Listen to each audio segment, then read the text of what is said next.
Paul Evans as well, Dr. Michael Rowane. These are the authors of the book, Basic Musculoskeletal Manipulation Skills, the 15-minute office encounter. So I'm going to start with introductions at this time, and then there will be an opportunity for Q&A at the end of the session, about 15 minutes before 1 p.m. So please feel free to drop any questions that you may have in the chat box. All right, Dr. Paul Evans.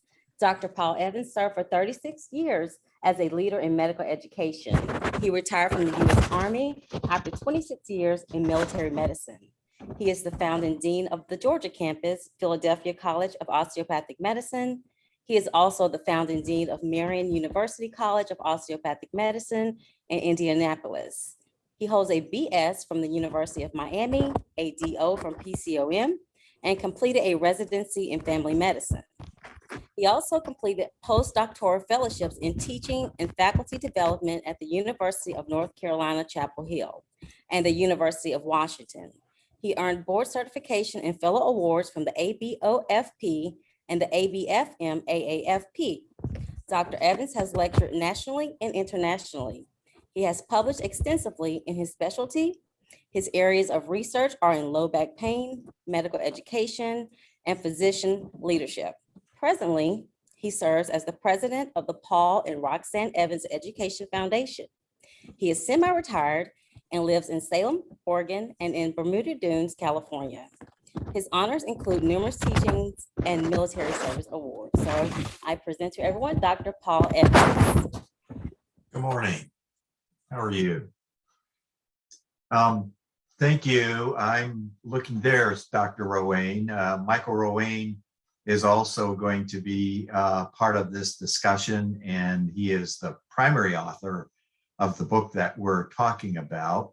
What I'd like to do in the next few minutes is give you a summary of some background as to how this book actually came about, what were the processes that we considered when we decided to write and organize the book, and then some of the specifics about the process of actually putting pen to paper to start with, or these days using computer programs and going through the kind of ups and downs of editing, of media work, of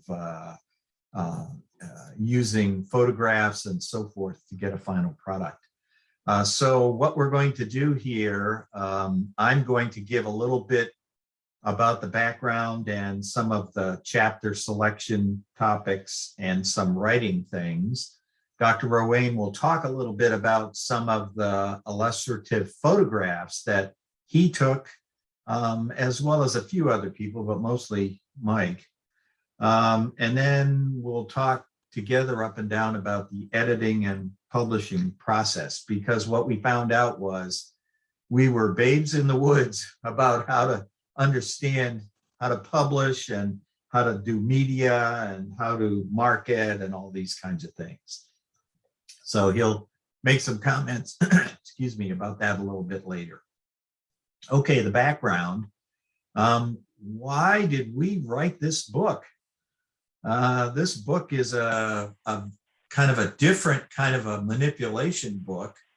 And one of the things that we toyed with as junior medical educators in residency programs and in medical schools is that in the 80s and 90s, there were a lot of complaints by many people in the profession that manipulation was not being used by the graduates of colleges of osteopathic medicine. And so Michael and I had a great number of conversations about why this was, what are the barriers for making this happen nationally, and what we could do about it. And what we found out was, first of all, our graduates were very, very skilled when they finished their second year of osteopathic education, but the third and fourth year in the clinics, their skills kind of had disuse atrophy, so to speak. So the question was, can we have some kind of a course that would meet very practical needs of most of our graduates, which were a preponderance of primary care physicians. And so that's one reason why the book is titled A 15-Minute Visit, because we wanted to make sure that people could do some simple things that they could repeat and they could stay in the context of a very busy primary care practice. So that was kind of the background of what we did. I actually was teaching at Uniformed Services University in Bethesda and started a course for MD medical students while I was in the Army. And this course essentially was very similar in the topics, but it was much more rudimentary in its processes for teaching MD students how to do basic manipulation. And I had to really think about not just what to include, but more importantly, what not to include in terms of taking 2 years of very intense musculoskeletal manipulation training at PCOM and boiling that down into workshops for medical students who really didn't have all the osteopathic principles that most DOs have when they do their medical education. Dr. Rowane was also involved in teaching MD students manipulation in his role as residency director at Case Western Reserve in Cleveland. And he had specific goals and objectives for his MD students, since there was a great interest. And in fact, some people actually selected the Case Western residency based on Dr. Rowane's teaching manipulation. They thought that this was an extra process that they wanted to participate in when they did their residency. So we both developed independent workshops. I was actually teaching at the National American Academy of Family Physicians conference, and Dr. Rowane was teaching not only at the Cleveland Academy of Osteopathic Medicine and had MD students participate in some of that, but continued in his residency training. And we were approached, this was very interesting, we were approached by the director of the Sheps Institute for Research at University of North Carolina. Peter Curtis was the fellowship director that ran my program and also ran Michael's program. Michael did this postdoctoral fellowship as well, with an interesting concept. And his concept was, can we teach manipulation to MDs in the community? And can we get a clinical result that shows that MDs can get better outcomes in their practice for their patients with low back pain? Striking concept. And so Dr. Curtis called me and called Dr. Rowane and said, hey, will you guys participate with us in developing a curriculum for these primary care doctors in North Carolina? We have a $1.5 million AHCPR grant to do this study.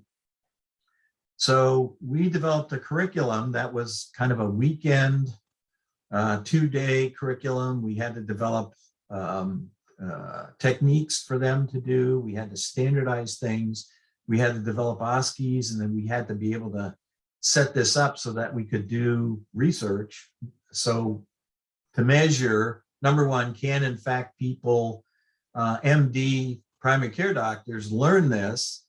And secondly, can they utilize it in their practice? And third, does this training and use of this get results? And so we actually did a study looking at that. We published it saying, yes, in fact, these MDs could learn manipulation processes and pass an OSCE on osteopathic skills. And then they went into the clinics and they standardized patients where the docs did regular care that was guideline based, and then guideline based care plus manipulation, and we compared the two groups. And what we found was that there was a positive clinical outcome for MDs using basic manipulation, and that it was well regarded by their patients. We looked at that, and it was safe, so that they didn't have a lot of, in fact, they had zero complaints about side effects or anything like that. So we decided to increase our kind of training. And at that time, there was a lot of consternation about some of these concepts, because there were a lot of our educators, and Dr. Ehrenfort there actually is one of them, who were looking at this process to say, my goodness, you know, it takes us 2 years of intense study for our students to get the skills they need. You really think you can do this with a workshop process for MDs who don't know what they're doing? And so we continued to work on this. We continued to give courses. I actually expanded my MD teaching to take care of the Uniformed Services chapter of the American Academy of Family Physicians. Did some teaching in sports medicine fellowships at Uniformed Services University. Dr. Rowane did teaching in other venues. And we developed a very robust and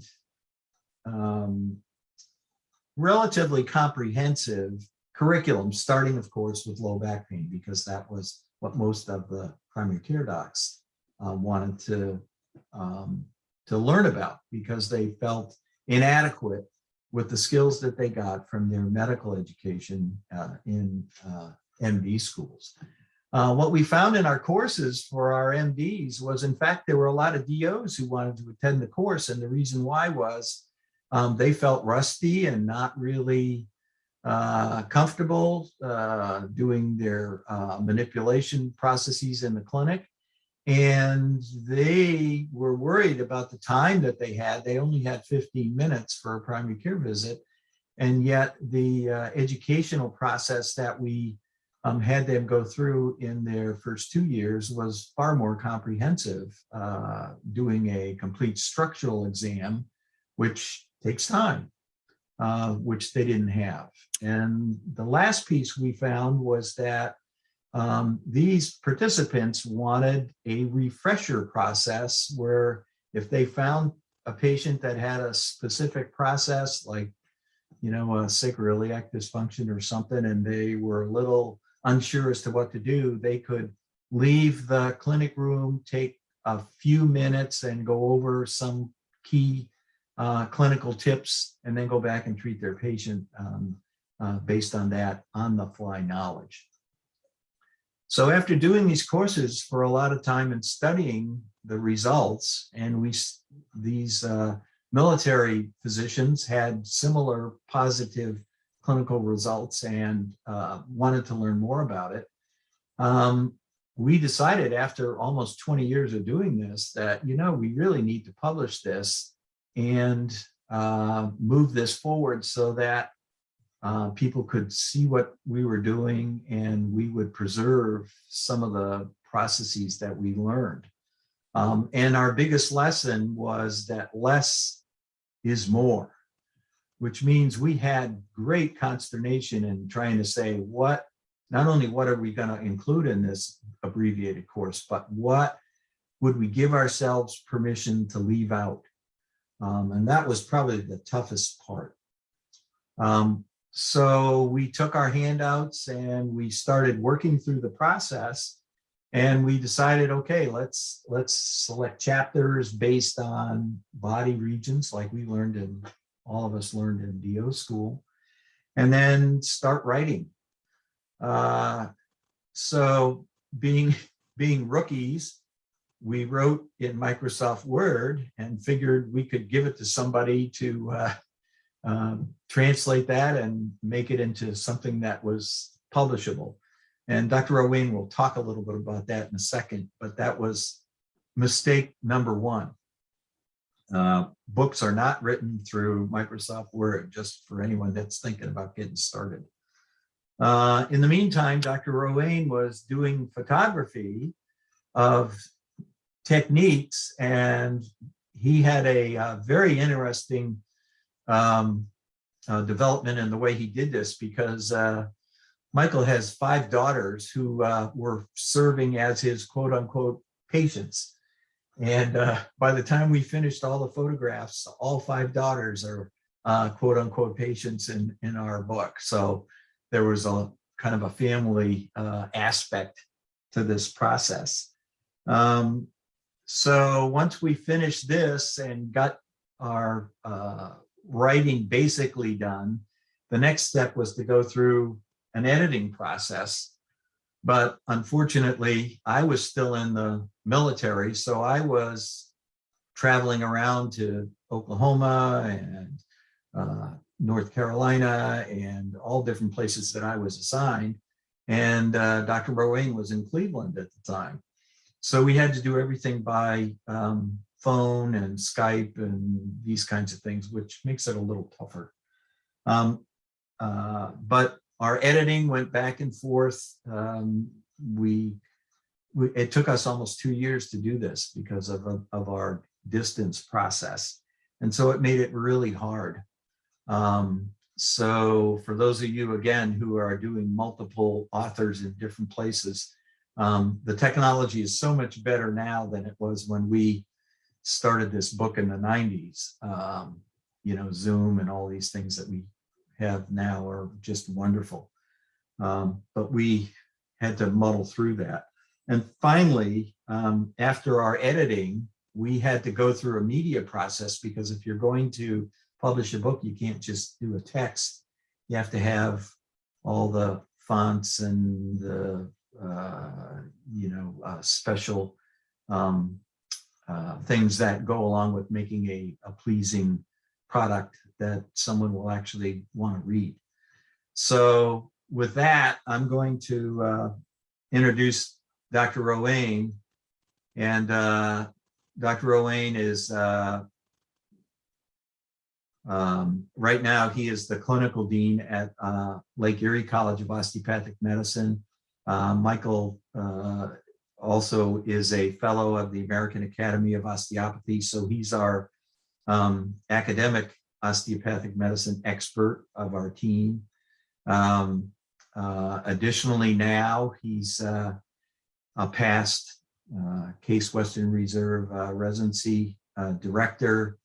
He was the director of medical education for a number of years at the Cleveland, at the University Hospital System in Cleveland.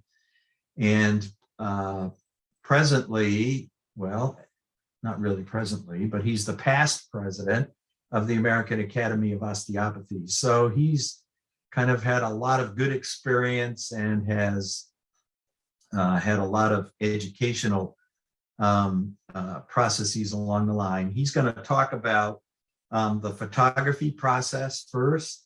Then he's going to talk a little bit about editing from his point of view, because he was the primary author. So he did a lot of the major things. And then about the media process and the publication process. So Dr. Rowane, I'll turn this over to you. Thank you, Dr. Evans. Well, first of all, thank you so much for the honor of being here. This, as Paul said, this was quite an adventure for us. And to say we were naive is being polite. I think we walked into this, and Paul, I kind of chuckle because you mentioned Microsoft Word. Well, one of my closest friends was a media guy. And he goes, "What are you talking about? You mean you put a book on? No one does a book on Microsoft Word, And I also discovered you put a certain amount of stuff into a document. It literally is like one of those science fiction movies where it implodes in front of your eyes. So if you work on something that you're working on for a long time and you start watching it on your screen imploding, let me tell you, it's thank God that Paul and Amy duplicates of duplicate things himself. And he's also playing with his memory. We started this idea. And he said, oh yeah, I didn't know what font. We did not know what font we were picking out. I mean, we did not know what direction we had this idea, but we had something successful. I mean, we were both lucky. As Paul mentioned, we had been both did the fellowship at Chapel Hill. We were asked by Peter Curtis, who was an MD, but he was an MD, was trained by an osteopathic clinician. So he had been trained in OMT with the British perspective with it, had a lot of respect for it. And, when we went through this whole process, we had, again, over $1 million to do a randomized prospective trial. We learned a lot of things from it, and we got a system together. But what was nice for me is that we had spent a lot of time working and developing it. And I'm going to be upfront with you. I think a lot of us learn because we don't succeed. And I kind of came into my setting where I was, a major quaternary allopathic medical center, and I was kind of teaching osteopathic concepts, and I was kind of doing it, how we do in the comms, showing them everything under the sun, because that's what you do, make your checkoff sheet. So it was all about teaching. What I learned when I met Paul was it wasn't about teaching, it was about learning. And I didn't get that.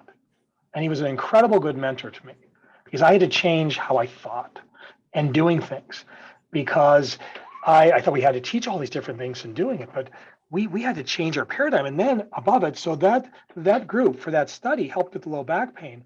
Then, again, as Paul mentioned, I was ACGME family medicine program director at Case Western Reserve University at our University Hospital's main campus. And the pilot for me was the residents we had. And it became the part of my thesis for my postdoctoral master's was on training allopathic residents. And I started off doing my approach was everything under the sun. And then I met Paul, mentored, we were part of this project. I changed it. And the residents came back and said, oh, now this makes sense now. Because Paul's point, we had to decipher, we had to pull things out. I had to learn. So for me, it was an incredible faculty development going through it. And, sometimes you go back to fundamentals, and Paul's right. When we had developed this course, we developed a full course, and that's how we did it. So low back pain was out of this outcome study. And then we developed neck and back and all the other sections because we started teaching the residents and building on that. So we had years and years. So before we even began the book, we had literally been a couple decades of a lot of material that we had really developed that came out from there. So as Paul mentioned, it was, quite an adventure going through it. And we found our audience did go into 3 categories. Again, it was an MD who was a novice, because the study we did wasn't to show manipulation work. That had already been shown. It was to show, can you train a novice? We found what surprised to us is how many DOs were really, I think, rusty. They came to it and doing it. But the third group was honestly people of expertise. And they came to us because they didn't know how to teach it. And we really toughed through it and learned a lot. And just a slight pause, you see Dr. Unfleuchter's there. I was going for getting my boarding in, for NNM, and I had to just take every CME course, and I took a fundamental muscle injury he gave. And then people said, why are you here doing this? And I said, well, I got to take all these CME courses. I learned so much on what an incredible teacher he was, how to teach, how to approach and doing things. So it was a huge lesson for me that getting these things, they said, wow, so when we developed that, we realized, well, we have something here because it helps different people and different audiences. Even though we were doing very fundamental things, we had to change how we looked at things and meeting incredible experts, out there to kind of do that. Role model, we learned from that to doing it. So mentioned, we realized that Microsoft Word wasn't the place to start, but again, that was one piece. The other thing is we realized we had to get a few things. We had to get illustrations. We had copyright issues in doing it. Well, I guess I broke child labor laws, but I know with my kids, I could, take photos and doing them, I wouldn't get in trouble with that. Now it's funny because, Paul said a couple of years. It wasn't a couple of years. I think it was like 7 years. We started going through this before we got the first edition out. And mostly, I think Paul said to me, Mike, we got to get this going. And so, and we pushed it, but it was hard with the distance going through it. And in fact, the first set of photos, because I'm kind of I have 5 daughters. So I'm the annoying father who embarrasses everyone, going to every event and bringing videos and pictures and cameras. And so I took a little hobby in photography, and people remember the academy know that I go to every meeting and I take photos and put it up for everyone and doing things. So, but I was working with another colleague of mine who helped take pictures because I couldn't easily take them myself. But I wanted to, when I first began the book, I had to have it so it demonstrated close to an adult. Well, the best thing I had when we started was my daughter at that time was 13, my oldest. And so I started with her, but by the time, we had to retake a number of photos when she was 15. If anyone knows any background as a family physician, my wife's a pediatrician, you know, the children can change a lot in a couple of years. So I tell you, it looked like two different kids in that first edition, but they were the same one, but they really evolve over it. And it was funny because when we got to the second edition, that was something we really wanted to do. I told Paul, I said, I really want to make sure I have all the girls in there in some way or another. So it was very kind of meaningful to me in going through it. And I said, heck, as long as I broke child labor laws, I might as well go all full hilt into the whole thing. So, but so part of it is also identifying that. The other thing was getting illustrations. Illustrations can be a huge expense in going through it. But fortunately, I got through to the chair when I came to find medicine. The case was an associate dean's a case.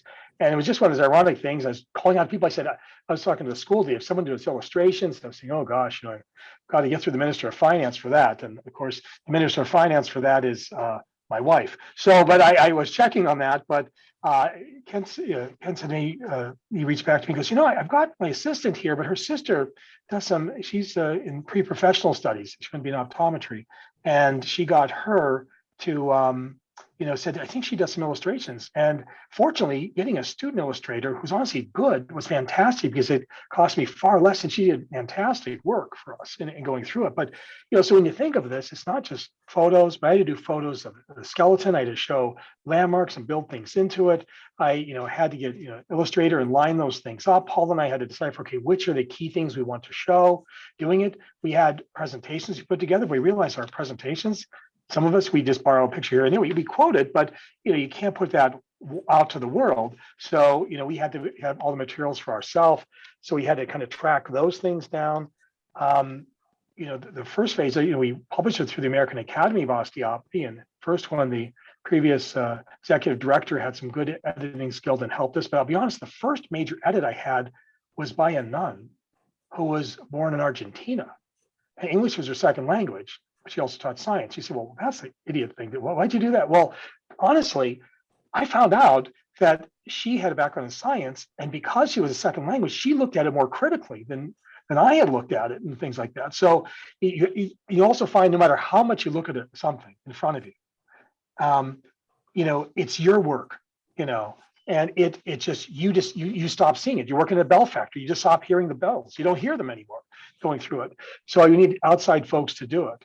When we went to the second edition, Paul and I upped the ante. We also got my colleagues, a clinical psychologist who was expert at editing skills, and had him preview and review all the things and how we were going through it. But that is a big process of screening each thing and doing it. I also commandeered one of my best friends from high school who was very talented because he had looked at the first edition of our book and he said to me, well, it's bad. Yeah, he said, it's kind of like he said he looked at it not as a bad book, but he looked at it in the content of a graphic person, illustrating person, that he felt we really need to have a much more chic design and doing things. We were more competing. And I look back at the time when Paul and I published our first edition, and to be frank, most medical texts were kind of like that. They were kind of playing, it wasn't doing it. But soon after that, it's like, all of a sudden, InDesign and these heavy programs came out, and everyone went to a very sleek format, and we were way behind. So we realized we need to update and retool ourselves and put it in a more kind of, I should say, sexier design. But you want something attractive that you're looking at with things, and getting someone with expertise to help us with that, was a lot. And my good friend helped us with that. Also understood InDesign, doing things, and began it from the beginning. And we thought we could put the second edition out rapidly. And even that took us several years because of, numerous things and distance and going through it. So I'm saying tenacity is part of this thing. If you're going this, it's tenacity and I think level of humility, because you're going to learn from this process. There's a lot to learn, and going through it as well. So, and I think the next thing that Paul asked me to talk about is publishing. Well, initially we published to the Academy. They had used an external group that helped, identify when we put manuscript. They turned it to a PDF form and submit it that way. Sounds kind of simple. Well, when we approached the other one, and working with my colleague John, helping us with that, he realized there's a professional marker of how you do things, and he really upped the ante in getting through it to us. And Paul and I even though we publish the academy, in many ways, we act like independent contractors going through it because there's a labor of love for ourselves and going through it. And as a pastor in the academy, like most nonprofits, is not a group that has tremendous amount of funding. We have through the academy so it could raise money and help the profession as a whole and doing things. Yeah. So, but we obviously had to seek out different publishers, different things themselves. We had to test them out to see which ones met that. There's huge cost differentials between different ones, but also quality, seeing which one could deliver on that and going through it. And it's, no matter, it's a bitter process. There's a lot of publishing houses out there, but finding the ones that really work well does take a lot of seasoning and time with that. So those are some observations that they came from this, and I'll turn back to Paul to go some other more specific things from here as well. All right, thanks, Michael. One of the reasons why we did this second edition has to do with the evolution of osteopathic GME to combine with the ACGME. And of course, 2020 was the year that both MDs and DOs would be amalgamated into one system. And the reason why that's important from the book aspect is we now potentially have MDs who have had no DO training. They're accepted into osteopathic residency program or osteopathic emphasis programs, and they're expected to do structural exams and all the things that all the other residents who are their DO colleagues are expected to do. So how do they do that? And Michael was involved in the ACGME committee that was putting all this stuff together.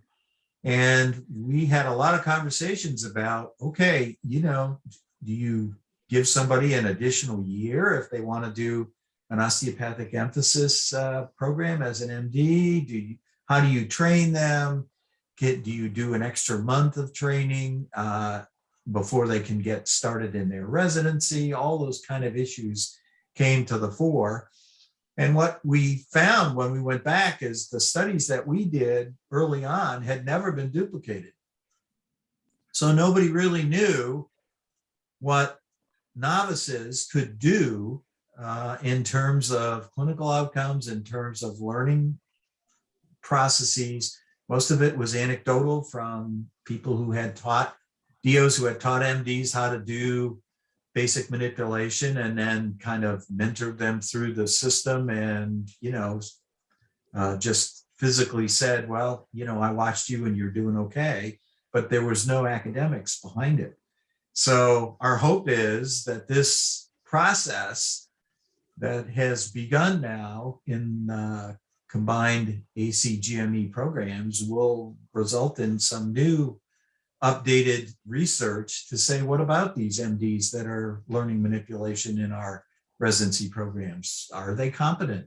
Can they learn these things? Can they perform adequately under supervision? And what about patient outcomes? Do the patients benefit from this? And how do the MDs who are trained in osteopathic processes stack up against the DOs who have had much more training and experience in that?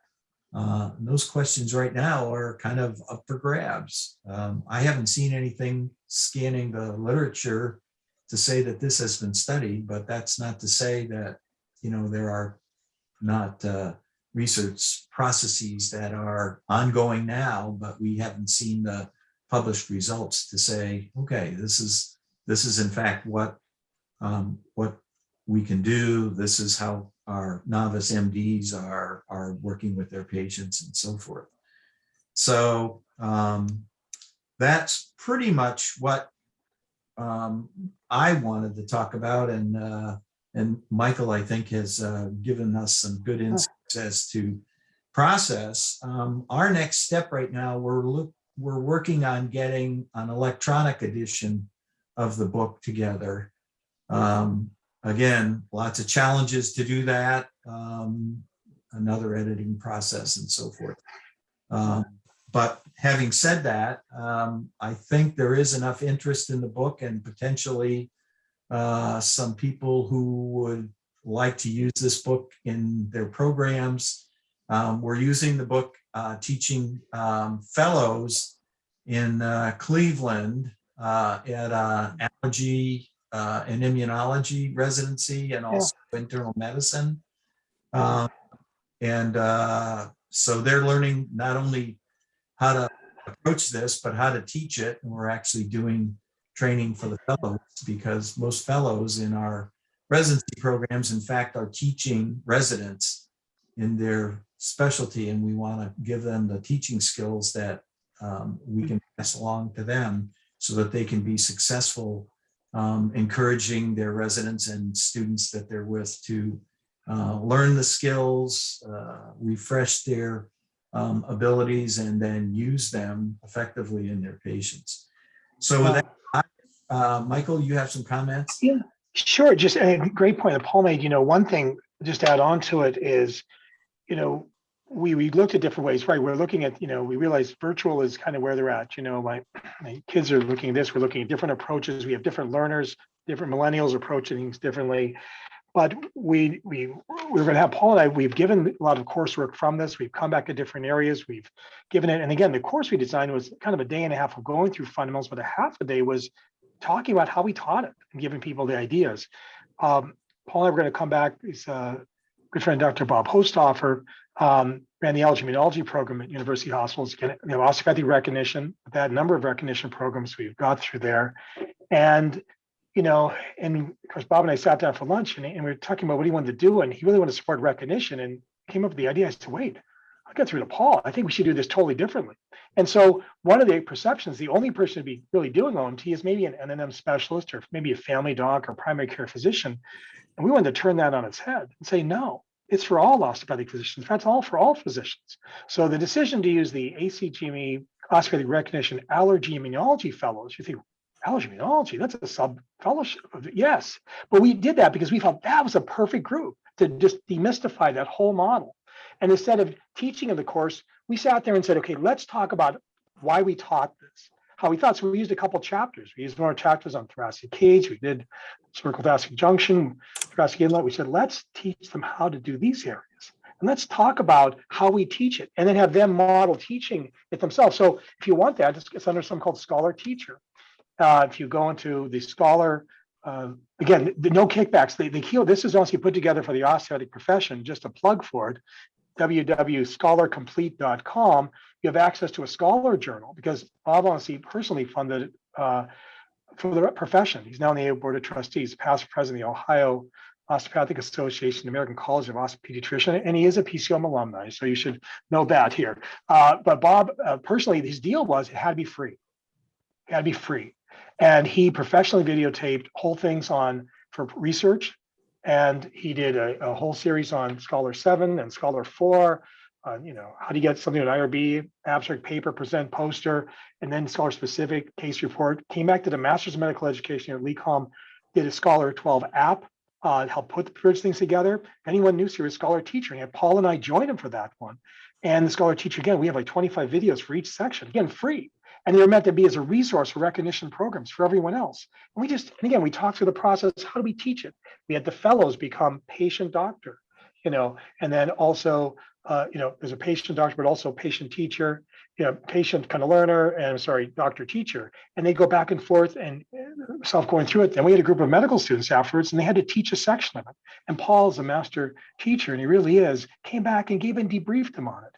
But we used our book because we want something fundamental, because we wanted to create something that didn't create barriers, but so we can get basic techniques and basic approaches to understand it. And we used a few chapters to model it there. So that's out there, totally free. You can use it for any program, anything yourself. But I think we want to give as much to the profession, and that's why we kind of went through it and did that. So, thank you, Michael. All right, with that, I guess, Katrina, we can do questions. So to have questions, you can either submit them voice or on the chat line or whatever, I think, is that appropriate, Katrisa? Absolutely. Feel free at this time to ask any questions. If you want to unmute yourselves, you can also utilize the chat box. So the floor is open now. I have a question. James Malinchak here. Yes. How did what you learned in this experience translate into teaching osteopathic medical students back in the medical schools? Is there any kind of improved instruction or insights into that? That's a great question. I'll answer it, and then Michael, you can add in after I'm finished. You know, one of the things that our students complain about is that there are so many things to learn that they're unsure as to what really is the most important things and what are things that are valuable when they get out into the clinics. And so we focused on very specific items in our teaching. And, you know, I actually, Dr. Aaron Feuchter is here, and he ran curriculum development and then ran the osteopathic program at PCOM Georgia. He did the same thing. He had to develop a whole curriculum from scratch. And some of his ideas we used in some of our areas and some of Michael's ideas, et cetera. It's sharing, but the bottom line is we need to understand what is the most important things and make sure these basic concepts are emphasized and re-emphasized so that when the students leave, they have an understanding of the most important things. And I'm not saying that the other things that we get in our training in the interest of completion are not important because they are. All our students, as you know, have to pass their complex boards, and that requirement involves doing manipulation, et cetera, in their clinical skills testing. But having said that, you know, when you finish your medical education, you still have to have fundamental things that you will always remember. Just as an aside for that, a lot of these concepts I learned, I was a national educator for advanced trauma life support. And I was also an instructor of ATLS and ACLS. And what I found was their model of ABC, you know, I've been retired for kind of a while here, and yet I still remember airway, breathing, circulation. And I think we all do that if we've taken ACLS. Well, I wanted to use those kind of learning concepts for manipulation so that, well, I might not remember all the, you know, the bells and whistles of what I was taught, but I know the basics and I can continue to build back on them when I refresh my skills. So yes, it was valuable for us. It also kind of pulled together the way we design curriculums. And it's not just for manipulation, it's for other aspects. I was involved in starting 2 new medical schools with brand new curriculums at each one. And we focused on those fundamental processes when we wrote our curriculum. Not only do you have to design with those in mind, but you also have to test with those in mind. And, you know, I think Walt is kind of nodding his head a little bit because he spent a lot of time evaluating students to say, do you get what we're trying to help you to learn? And seasoned educators kind of figure out that, you know, you have to be able to have clear, measurable learning objectives, and then you have to assess to those objectives. And so all of those things I think were very valuable for me. Michael, can you add to that? Yeah, sure. I mean, it's helpful because, you know, most of my career been a postgraduate, and I came to, you know, which really helped me, I think, coming back to this COM because, you know, I mean, let's go, the whole purpose of Oscar Medical School is getting into residency and going beyond that, be successful in practice, and having a perspective there really helps. And I think what I'll take from that, I think Paul's right, you know, but there's a couple of things we did too. The other thing with our book is we had a whole chapter on evidence-based medicine. This is not a matter of faith. You know, I mean, our book was based on a prospective randomized trial that validated the use of manipulation in novices, which was unique because no one had done that before like that. the whole basic book. So this is not some theory that Paul and Mike got together a couple of beers and threw it together. No, this is honestly, I mean, really, we had some clear stuff and it was awesome. And we have a group of students that kind of wonder, because we're doing something a little bit differently. Now, it's interesting because Paul and I know we were training MDs. They were like, oh my God, this stuff is fantastic. You know, we had more critique from our osteopathic colleagues. Interesting thing, when I developed a lot of manipulation training in Cleveland, and we developed a national course, we had all the programs from Cleveland came wherever we were at. If we were in Georgia, if we were doing Cleveland, they came. But it wasn't our DO sites who came, it was all the MD sites who came. Because they really wanted these things. But they were looking for that. And you know, to your point, so I'm saying the point is we also do it is important evidence-based. So I found that it was really important coming back to PCOM level to really reiterate to them that here's what we're doing, but as scientists, evolving scientists, that this holds scrutiny of many things that we've done. But I think the fundamentals, the problem with novice learners, Paul alluded to, is leaves, trees, and forest. They can't tell them apart sometimes, you know? And that's, I think, the model of really developing your expertise is you can take very complex ideas. Bob Hostover, one of his algae immunology fellows, is presenting this complex idea in immunology, but he said it in a way that wasn't demeaning to people around him and presented really well. And I said, boy, Bob, your fellow really has arrived. Because as a family doc on a quaternary allopathic institution, let me tell you, I had specialists who would talk down to me. So I had a lot of expertise in that area. So that's not really professionalism we want to have. So you want to teach things so it's coming through sincerely and it really reaches people in doing it too. Thank you so much. Do we have any other questions?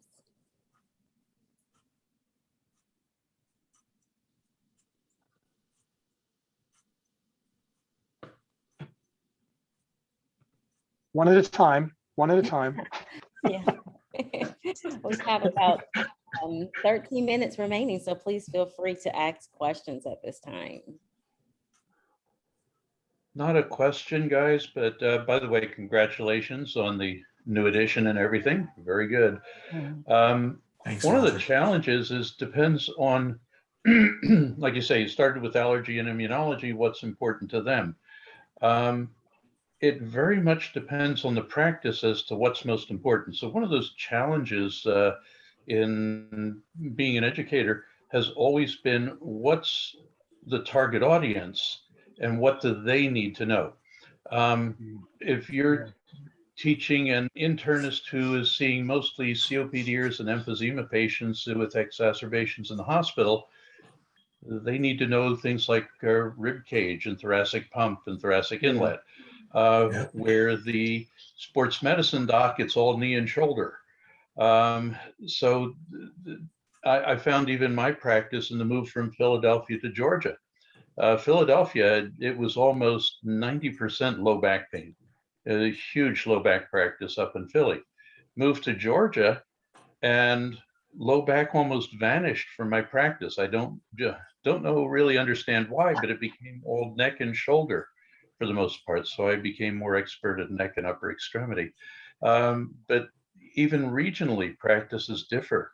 So that hard to answer question is what's your audience and what do they need? And to write produce any kind of educational material that applies to everybody is just darn near impossible. So I understand the challenges. For undergraduate medical education, I always used to tell the students that our courses were schizophrenic because there were those things that we thought were critical for them to know as future practitioners. And then there was stuff they damn well better know for boards because you knew there was going to be a question on it that had very little relevance to anything that they would ever do. And so we had this schizophrenia at play all the time. It's like, you need to know this, but it's not really important. This is really important. You need to know this. So yeah, it's challenging. Yeah.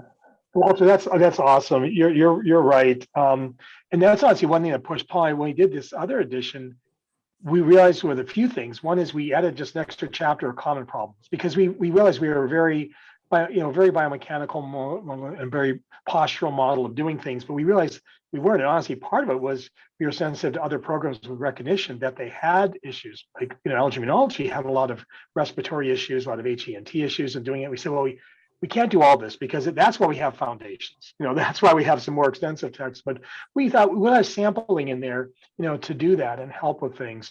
And we had a section on questions because we realized people said we need to, validate himself and to help us with some model things for that. But it's a moving target. But they're saying general concepts of things, which is really neat, to get. I think we try to give, general concepts of ideas can apply to everyone and hopefully help them with that.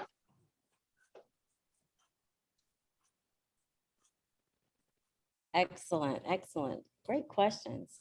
So we have 9 minutes remaining. Anyone have any more comments or questions at this time?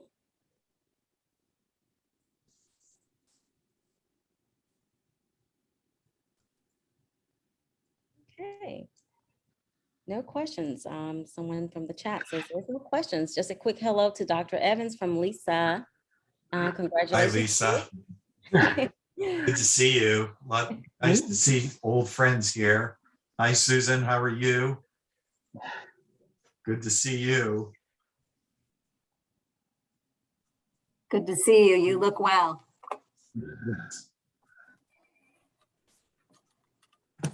Well, thank you so much, Dr. Evans and Dr. Rowane. This has been excellent.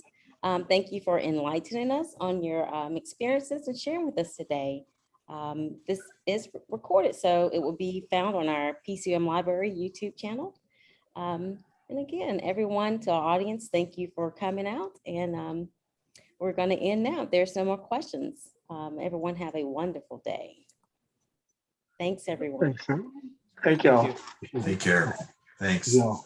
Bye.